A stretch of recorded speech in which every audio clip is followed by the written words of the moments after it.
Today, one of my subscribers and most loyal one told me, "Hey, do you know about this book? What do you think? Is it good or not?" Honestly, guys, I don't want to give you my personal opinion because maybe I'm biased in some ways. Instead, I think the goal of this YouTube channel should be to create a community where we exchange ideas without being attacked and so on, and we just share the stuff. So my idea here, I think there are like 90 positions, maybe 40 are about the middle game and another 40 about the end game, and maybe the last 10 are studies. I will share some position from these books and you will try to solve them, okay? Because in this way you will also try to actually learn about chess. This is exercise number 1, and he asks what plan leads to a large black advantage. Now I would like to tell you one thing. Here it doesn't give you a method of thinking, so I will read you the Silman thinking method. So while you are thinking on the position, of course at a certain point you will have to pause and find the solution, but at least now let's use the Silman thinking technique of imbalances to understand if we can make a plan or not, okay? Remember, to define the word plan does not necessarily mean that we know how to create one in an actual game. And that's true, right? As Golombek said, this calls for the ability to recognize the existing characteristics of the position. To successfully penetrate into the mysteries of a chessboard, you have to be aware of the magic word of chess: imbalance. An imbalance in chess denotes any difference in the two respective positions. To think that the purpose of chess is solely to checkmate the opposite king is too much simplistic.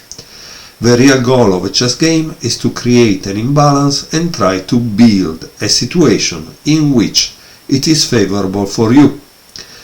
An understanding of this statement shows that an imbalance is not necessarily an advantage. It is simply a difference. It is the player's responsibility to turn that difference into an advantage. Here is a breakdown of the different imbalances. 1. Superior minor piece. The interplay between bishops and knights. So what does this mean for this position?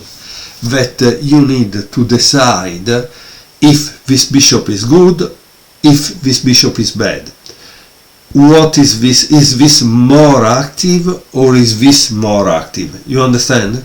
Because sometimes, like Fischer said, you need to create activity to make your pieces very active and generally eliminate the active pieces of the opponent, okay?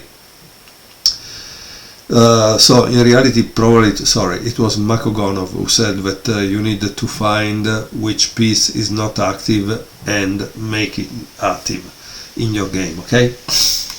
Okay, so then 2 is pawn structure, a broad subject that encompasses double pawns, isolated pawn, etc. Okay, so what does pawn structure means here?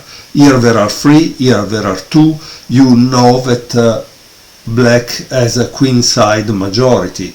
This can give you already an idea on how to create a plan. Why? Because you want to push a queenside majority, you want to create a pass pawn. Space, the annexation of territory on a chessboard. So who has more space of the two? 4. Material, owning pieces of a greater value than the opponent. Okay, the material in this case would be activity, right? Because if this is more active, it's more valuable than the other piece that is not active. Then we have 5. Control of a key file or squares.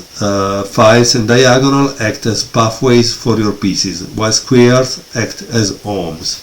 So here there is black that control this D file.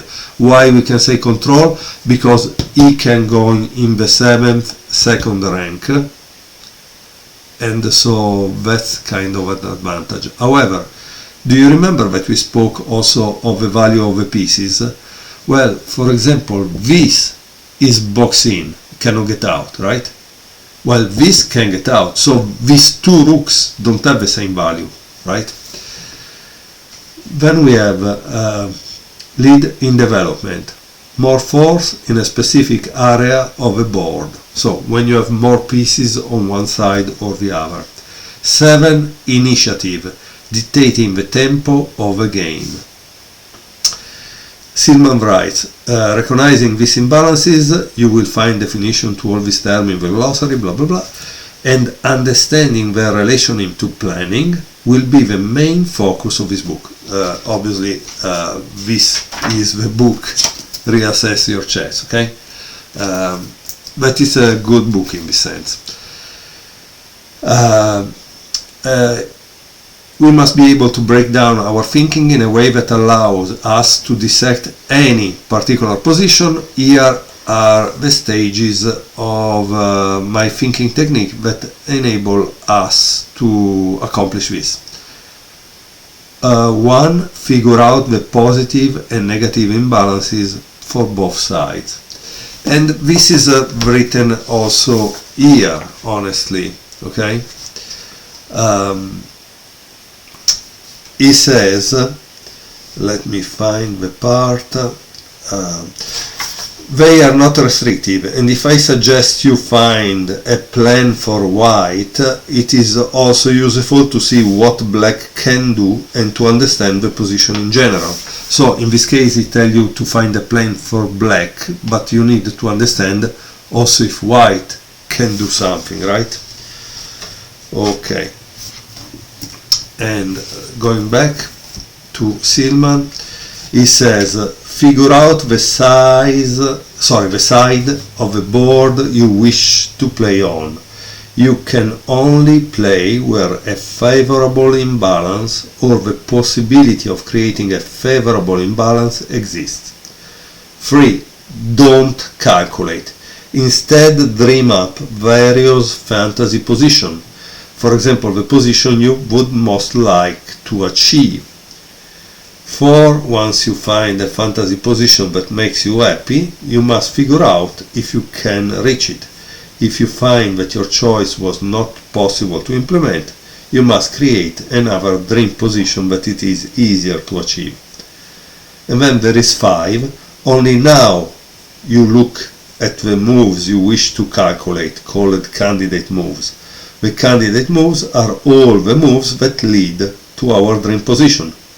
Okay, so I hope that you, while I was reading, you took the time to analyze the position following these ideas, right?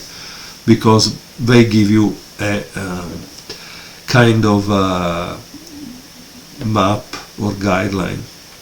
So, for example, for me, these two are not connected. This is out of the game. Probably you need to move it somewhere to try to gain more activity for a rook that is out. However, let me see the solution, because I think by now you guys should have found the solution to this exercise, and if you don't, let's see what it is. Okay. By the way, here it gives the game, the beginning of the game, so I will eventually give it for you too, okay? Okay, so let's watch first the game from where it came. This is nice. The game was played between Hein Donner and Vasily Smyslov in Havana 1967. So it was the 5th round of the tournament. Donner plays d4, knight f6, c4, g6, g3, bishop g7, bishop g2, d5. So this is the Grunfeld defense, right? C takes d5, knight takes d5, e4, knight b6, knight e2, castle, castle, e6. This is kind of interesting, right? I think that's why we are also watching the game, because it gives us a kind of feeling of what happened. For example, he didn't develop the bishop fort. He plays this, that is to try to control d5. And yes, he opened a diagonal, but I don't know if he instead is just creating some weaknesses. So that's a thing we must consider every time we move a pawn, because it cannot go back, right? a4, a5 immediately prevent this from going forward, because this doesn't have much space where to go around. Knight f3, queen e7. This is also interesting. So we now know that this move was to create a square where the queen could go, and probably the rook wants to go on d8. Okay, so bishop f4 attacking c7, rook d8, queen c1. As you can see, every time, grandmaster level player, every time a rook starts an X-ray attack, they move the queen away. Notice this movement of the queen away means also that he can play bishop h6 and eventually try to enter there. So that's the meaning behind. Knight a6, knight c4, knight takes c4, queen takes c4, e5, d takes c5, bishop takes c5, bishop takes c5, and queen takes e5. And now there is knight c3, and this is the position in which the author of this book asks you find a plan for black.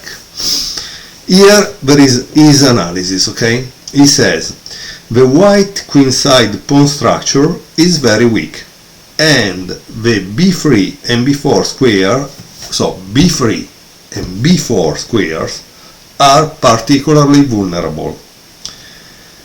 This promises black good piece play, and he also controls the d file for the moment. On the other hand, he cannot mobilize his pawn majority. In fact, yeah, it's kind of little block there. So let's see what it says. What is, like he told you, he said, try to, however, understand what white want to do, because if you only understand what black wants to do, great, but not really good. Here he says, white would like to play f2, f4, followed by e4, e5, or f4, f5, okay? Depending on the circumstances, but he may not have enough time for this. His fourth task is to fight for the d file. He wants to fight for the d file.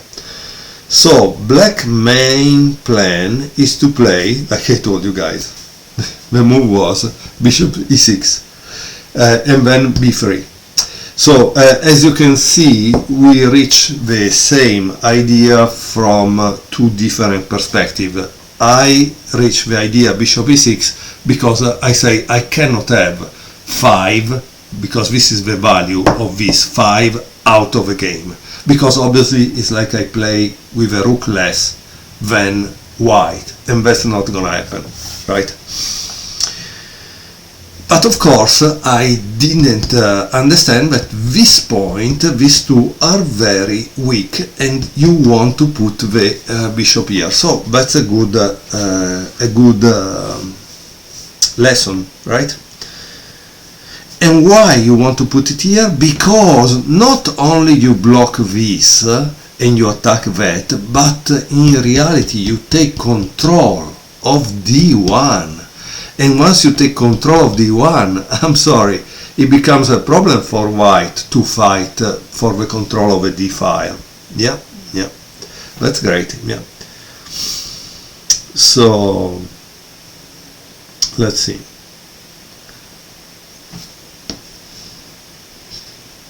And here it says that in the game black played first c6 and then bishop e6, and this is the most precise move order. So why bishop e6 is not right immediately? Because of queen b5, and after queen takes b5, a takes b5, knight c5, this pawn is not as weak as we think, right? So yeah, there is a reason. Okay,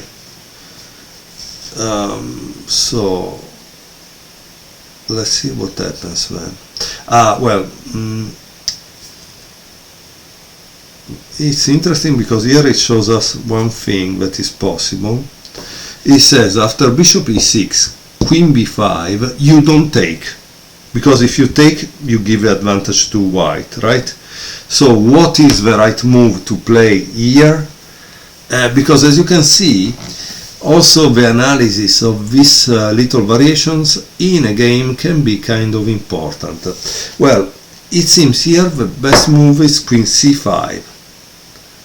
Okay, queen c5, and obviously now you can see one thing, that if white plays this move, rook d b8 and loses the queen.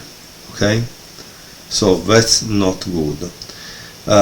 He should play probably knight d5, but then there is c6, queen takes, knight takes, queen c7, knight c7, rook a c8, and then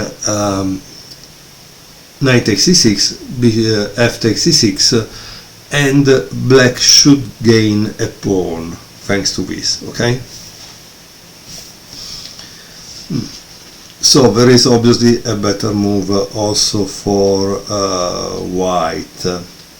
After queen c5, that is probably e5, okay, because this renews the threat to the pawn b7. Let's see what happens, right, to understand. Bishop c4, queen takes c5, knight takes c5, and now rook f e1, rook d2, like I told you, you want to go in the 7th rank, or the second, knight e4, knight takes e4, rook takes e4, and now there is bishop d5, rook e3, bishop takes g2, king takes g2, rook takes b2, and rook d1.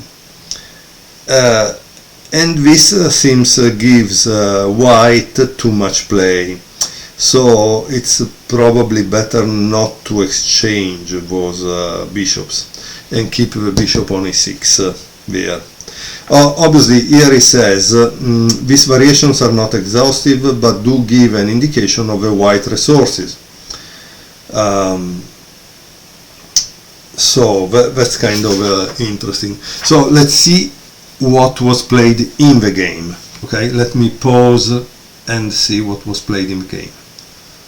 Okay, so this was the position in which the author told us to find a plan. And here he shows us the game. In the game, Smyslov played c6. That is a great move, a useful move that limits the activity of the white's minor pieces, while taking the square b5 away from the queen. The delay in maneuvering the bishop toward b3 will not prevent from occurring. And at this point there is rook fd1. So you play that, but white can gain control of the d1 square. But here it's interesting because it shows a couple of comments. It says queen e2 could have been played to avoid bishop g4, because if you do it now and it does this, I don't know, is it good, bad? Let's see if he speaks about it. No, it doesn't. Yes, he says bishop g4 deserves attention because after f3, that is a dubious move, bishop e6, queen e2 and bishop b3, this move has only weakened the white position, and that could be useful for the endgame. So that's the thing. At this point, let's see what happened. So he says that probably when black plays this, it's better to take, and then probably he just transpose, because you see, once you take and he plays this and this, obviously it's very, very similar to probably what will happen in the game. So the idea, as you can see, this is interesting because also Silman wrote about it, right? He said squares are homes for the pieces, and the files and the diagonal are the pathways. So here we see that there is a fight for a square that once it's removed, the pathway becomes clear for the opponent. And now let me return back to the position so we can see what it was. Okay, so this was the position, and black played c6 to take away the square. Now there is an interesting comment here that the author says f4 instead of rook fd1. f4 sets up an interesting trap. Let's see if you guys can see what happened next, right? So let's say that black plays queen c5. Queen takes c5, knight takes c5, and now what do you think white is going to play? Because this is what Silman also warned you, but the author said, he said you must be careful of what white wants to do, right? In this case he will play f5, because as you can see, playing f5 means that this cannot develop, and so it's a problem, right? So this is kind of interesting. So instead of queen c5, that probably wasn't so good,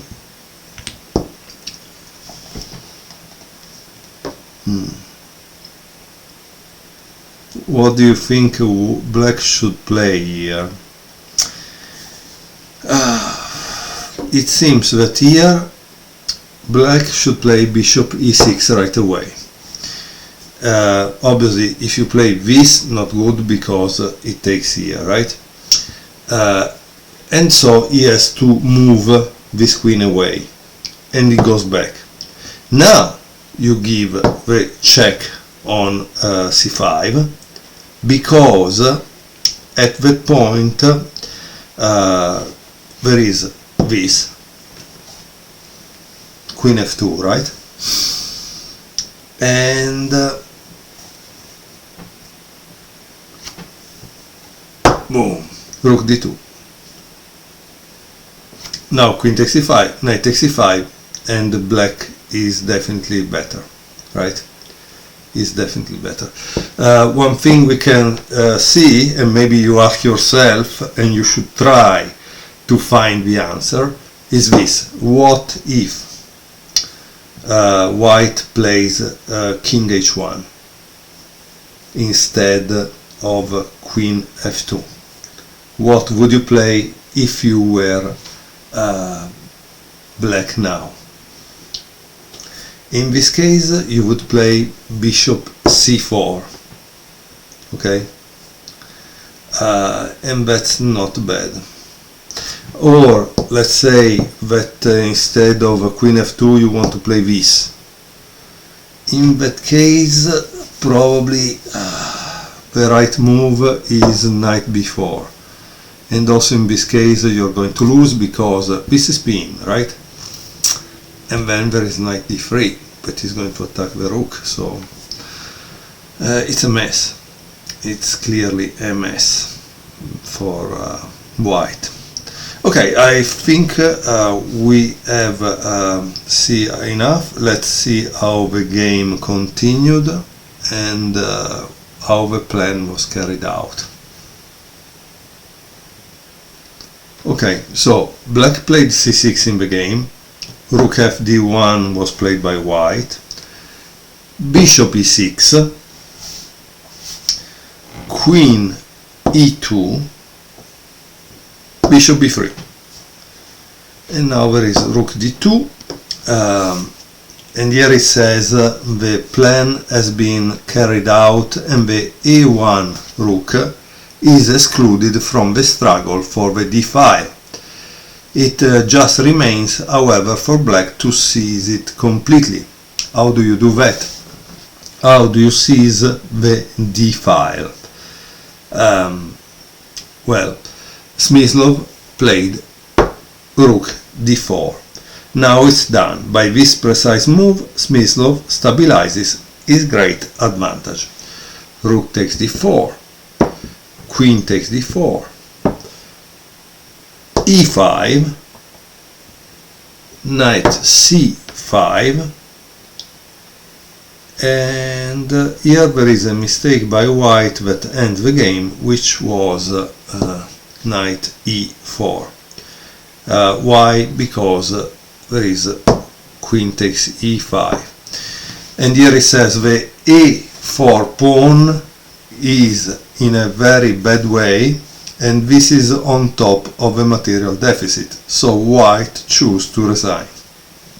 So this was just move 23, and Donner was a grandmaster too, right? I hope you enjoyed position number 1 from strategic chess exercises to find the right plan.